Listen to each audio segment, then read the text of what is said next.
जब श्री कृष्ण ने कंस वध करके मथुरा को पाप मुक्त किया, तब वे लौटे थे। पूरे 11 वर्ष और 56 दिन बाद, वर्षों बाद जब ठाकुर जी मथुरा लौटे तो देवकी मैया की आंखों में अश्रु छलक आए। वर्षों की प्रतीक्षा, ममता की अग्नि परीक्षा और पुत्र वियोग की वेदना आज उनके आंचल में उतर आई थी। देवकी जी ने ठाकुर जी को देखा, सुंदर, 2 भुजाओं वाले, वाणी में मधुरता, वपु में दिव्यता, पर एक मां की निगाह कुछ खोज रही थी।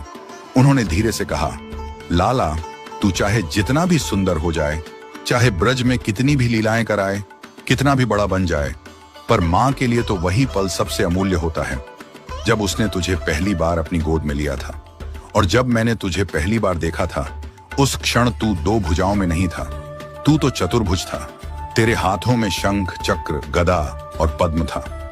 वो रूप, वो दिव्य दृश्य मां की स्मृति से कभी मिट नहीं सकता। लाला, तूने मेरी विनती पर बाल रूप धारण कर लिया, 2 भुजाओं में आ गया, पर मैं जब भी तुझे देखती हूं, बार बार तेरा वही चतुर्भुज रूप मेरी आंखों के सामने आता है। बार बार वो ही शंख चक्र चमकता दिखता है। मुझे तू भले 2 भुजाओं में हो, पर मेरी आंखें तुझे चतुर्भुज ही देखती हैं। देवकी मैया के इन भाव भरे शब्दों ने ठाकुर जी के हृदय को छू लिया। उन्होंने उसी क्षण एक नियम बना लिया, अब जब जब मैं अपनी जननी देवकी के सम्मुख रहूंगा, मैं सदैव चतुर्भुज रूप में रहूंगा। यही कारण है कि मथुरा की आगे की लीलाओं में और द्वारिका में ठाकुर जी सदैव चतुर्भुज रूप में विराजमान रहते हैं। वहां उनका वह लीला पुरुषोत्तम रूप नहीं, अपितु परम नारायण रूप प्रकट होता है। अब बात करें द्वारका की, उस दिव्य नगरी की जिसे भू वैकुंठ कहा गया है। इसका अर्थ है पृथ्वी पर स्थित वैकुंठ लोक। यहाँ कोई सामान्य पुरुष, स्त्री या जीव नहीं होते। यहाँ हर एक आत्मा दिव्य होती है।